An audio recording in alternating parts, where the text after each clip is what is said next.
Shalom à tous, c'est le frère Chris de l'église Plénitude chrétienne et je viens toujours pour parachever cette série de témoignages que j'ai reçus.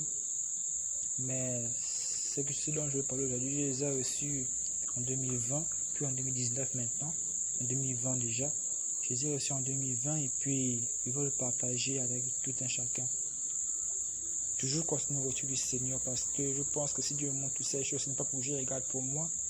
Et souvent, c'est pas facile quand on te montre ces choses, de venir en parler devant tout le monde, de venir témoigner. Ce n'est pas souvent facile pour chacun. Et ceux qui les ont reçus savent de quoi je parle. C'est pas facile de pouvoir encore parler. Mais au moins, c'est au moins qu'il passe ce message sur le net. Plusieurs personnes pourront au moins écouter. Je ne le fais pas pour me montrer ou pour me vanter, mais je veux qu'au moins, au travers de mes messages, au travers de ce que j'ai reçu, au moins la vie d'une personne puisse être touchée, pour que la vie d'une personne puisse être changée.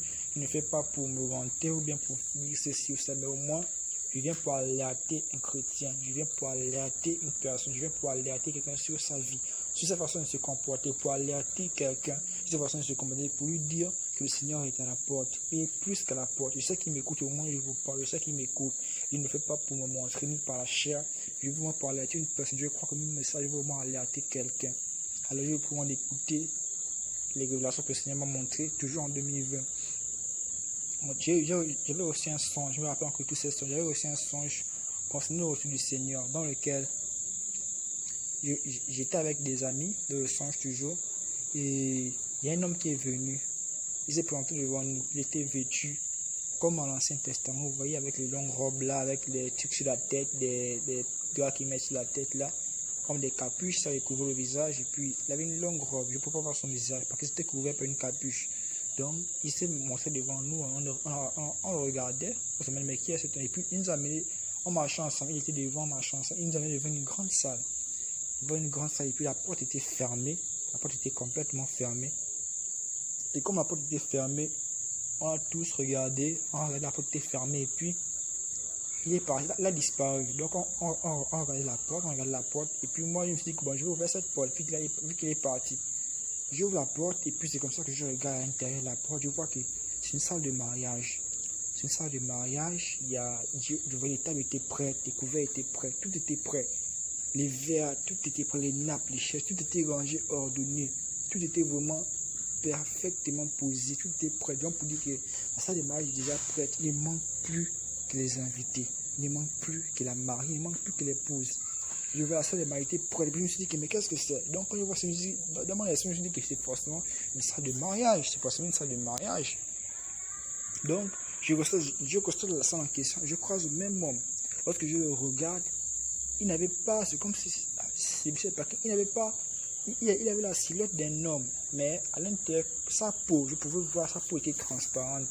Et sa peau, c'est comme s'il y avait, je pouvais voir, en fait, c'est comme s'il y avait l'univers entier. Son corps, c'était comme son corps, c'était l'univers entier. C'est comme si son corps, c'était l'univers. Je pouvais voir vraiment. C'est difficile à expliquer ce que je vois. C'est comme si je pouvais voir tout. En fait, tout ce qui se passe, toutes les planètes, tout ce qu'il y avait, son corps était tout. Son corps, tout était dans son corps. Je pouvais voir tout dans son corps. L'univers, tout était dans son corps. Je pouvais voir son corps. Et puis je me suis réveillé. Je me suis dit, mais qu'est-ce que c'est ce que je viens de voir? Quelle est cette relation que le Seigneur me montre encore ce matin, toujours? Quelle est cette relation que le Seigneur me montre encore concernant ce retour?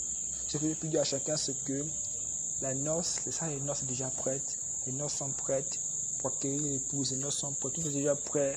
Et ce n'est plus question de temps, ce n'est plus question de date, c'est question d'un souffle. C'est question d'un ordre, d'un souffle, pour que tout, en même seconde, Dieu ne pourra pas attendre quelqu'un.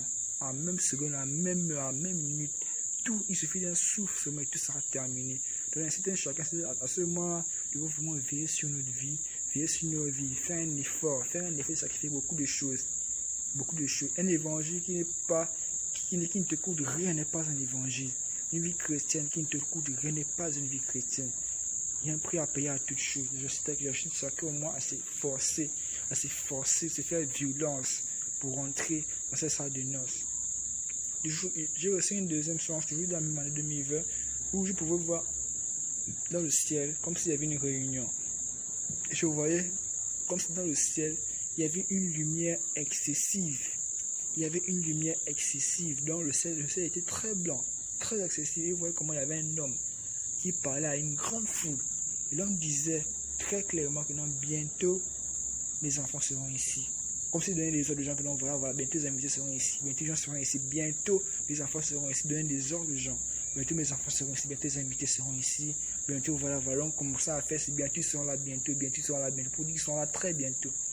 Et encore pour dire à chacun que non, voilà, revois ta vie chrétienne, mon frère, ma soeur, revois ta vie chrétienne, mets ton honneur devant Dieu, revois ta vie chrétienne, fais un effort, mets ton devant Dieu. Si tu n'as pas la force de le faire par toi-même, parce que ce n'est pas par chair, mais c'est par l'Esprit de Dieu que nous pouvons faire ces choses. Si tu décides vraiment à prier, je t'incite à prier, à remettre ta vie entre les mains de Dieu, à s'efforcer, vraiment à demeurer dans la présence de Dieu, à garder ta lampe allumée. Shalom à tous. Shalom à tous, c'est le frère Chris de l'église Plénitude chrétienne. Et je viens toujours pour parachever cette série de témoignages que j'ai aussi.